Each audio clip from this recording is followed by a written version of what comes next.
Just like every idiot before me, I'm taking the first steps into yacht ownership. But as most yacht owners know, they make the purchase based on emotion. And then after they buy it, they justify it with all kinds of due diligence, factual data, charts, graphs, and spreadsheets, trying to show everybody why they made the right decision. So what don't they tell you before you buy a yacht? Well, I'm going to tell you 5 things. This is what you should do before you buy a yacht. I can't explain it, but some people are just born for adventure.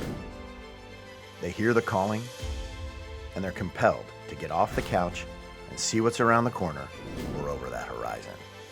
I'm going on this quest to prove that the heart of history's greatest explorers and adventurers is alive and well today. This is your invitation to escape from reality. So I'm going to tell you 5 mistakes people make before buying a yacht. Number 1, not considering the true cost of ownership. It has been often said that the cheapest part about owning a yacht is buying it. That's right. The least expensive thing that you're going to shell out for is the actual purchase of the boat. It's been said that 15 to 20% of the boat's total cost you will pay every single year. So on the high side, if you pay 20% per year just to keep your boat floating, in 5 years, you've bought the boat again. That's not very wise. If you have a financial planner and you ask him candidly, is this a good move? And your financial planner says, sure. Well, you need a new financial planner because it flies in the face of any practical or intelligent thing you can do. And it's not just the maintenance, the storage, insurance, and fuel costs. It's the simple fact that everything about the boat is trying to break. Remember when you were in college and you couldn't afford furniture, so you went to IKEA and you bought that dresser and bed and desk that was made out of veneer filled with compressed oatmeal? Well, these days, the interior of one of these boats is very much like that college dorm room. And then have the South Florida sun beating down on it every day. Did I mention wind and rain and salt? Salty. And corrosion and hurricanes and doom and gloom? Yeah, it's pretty daunting when you really look at it. But man, oh man, don't you want to just sail off into the sunset? Yeah, me too.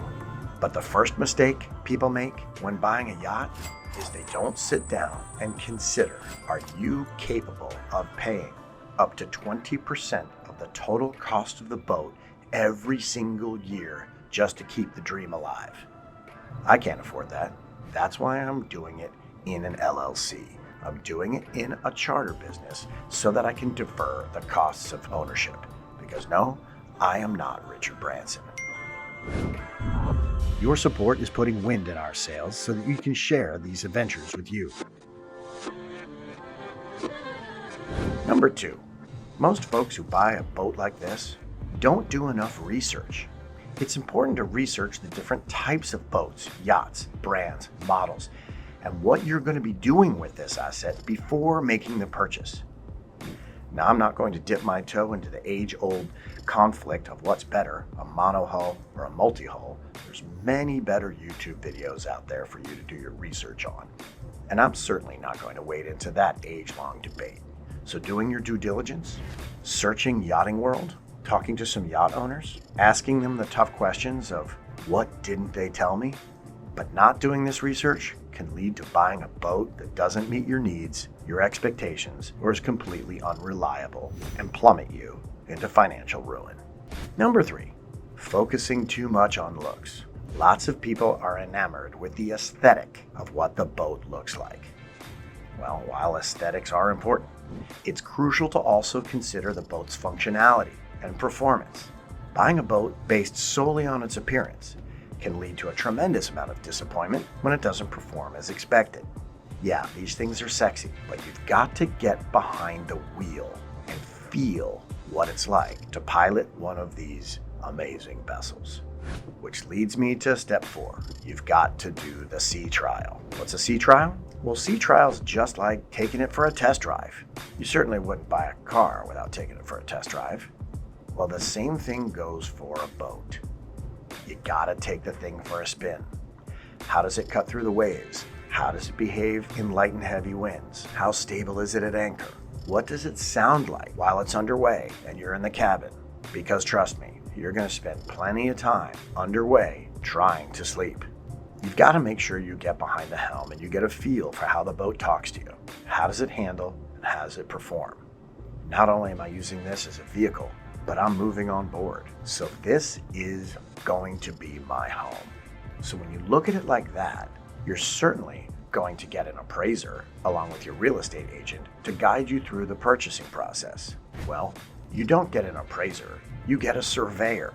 And they can look at the boat completely disengaged from the emotional attachment that you are completely hypnotized and mesmerized by.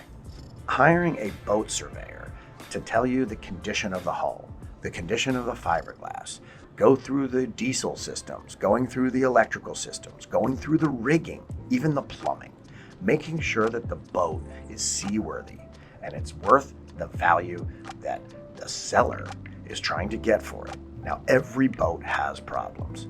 In my view, every boat on the ocean is fighting tooth and nail to not be claimed by Poseidon.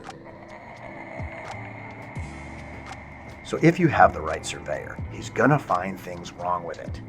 And then you, as the potential buyer, can quantify those things and use them in your negotiation to the seller and ask them to either fix those things that your surveyor has found, or he can reduce the price of the boat so that you can go get those things fixed and then make the boat shipshape.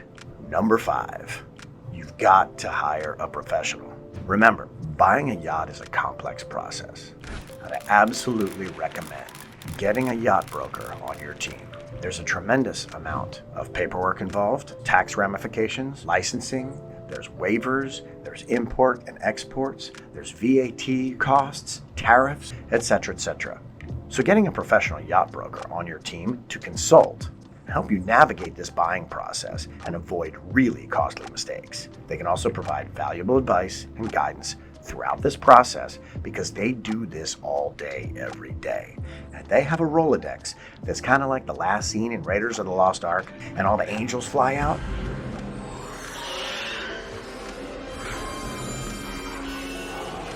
You want to be able to leverage the contacts that your yacht broker has. And if he's been in the industry for a while, he's going to have some contacts that are going to save you thousands, if not tens of thousands of dollars over the course and time of your yacht ownership. Buying a boat is the art of compromise. There's no such thing as a perfect boat. So take these steps and make sure you don't make the same mistakes others have before you. Follow this guide, and if it all makes sense, make your dreams come true.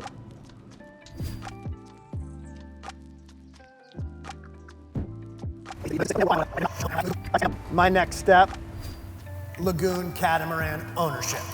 I'm gonna get one. I don't know how or when, but this is gonna be the deal.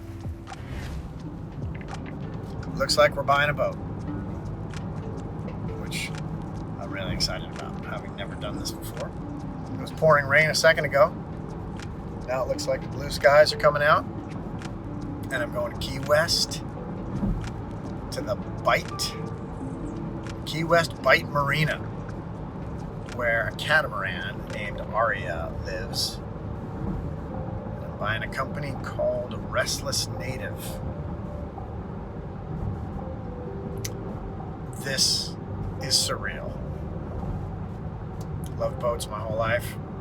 Never had one outside of the freaking bathtub. But I've chartered all over the world.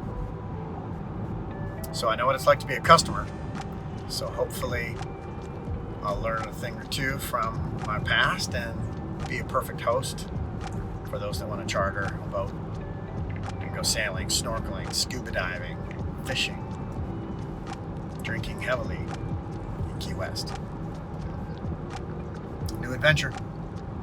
Hit subscribe so you don't miss what happens next. Escape from reality. This is my shameless plug to ask you to help me out. I need your support to help me put this media project together. So we've chosen to partner with Patreon. Patreon is a crowdfunding site where you can donate to projects and causes. And the way it works is really simple. You just go to this website right here, when you sign up. Then you can give or donate or offer any amount that you want so that I can continue making these epic adventures for you. And not to sound cliche, but every little bit helps. And all of our videos will be available for free so you don't have to donate. However, if you become one of our Restless Native patrons, you get all kinds of perks in the form of pirate booty, contests, and swag. And just a few of those little perks include exclusive early access to our episodes and videos, live feeds to me and the crew.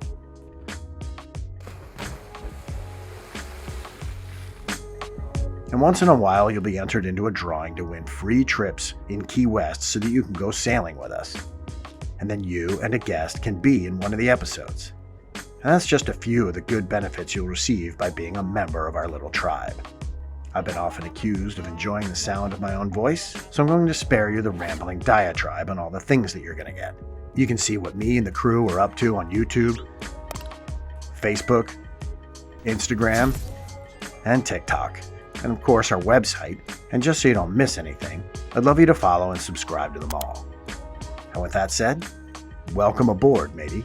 Your support is putting wind in our sails so that you can share these adventures with you. Thanks so much for watching.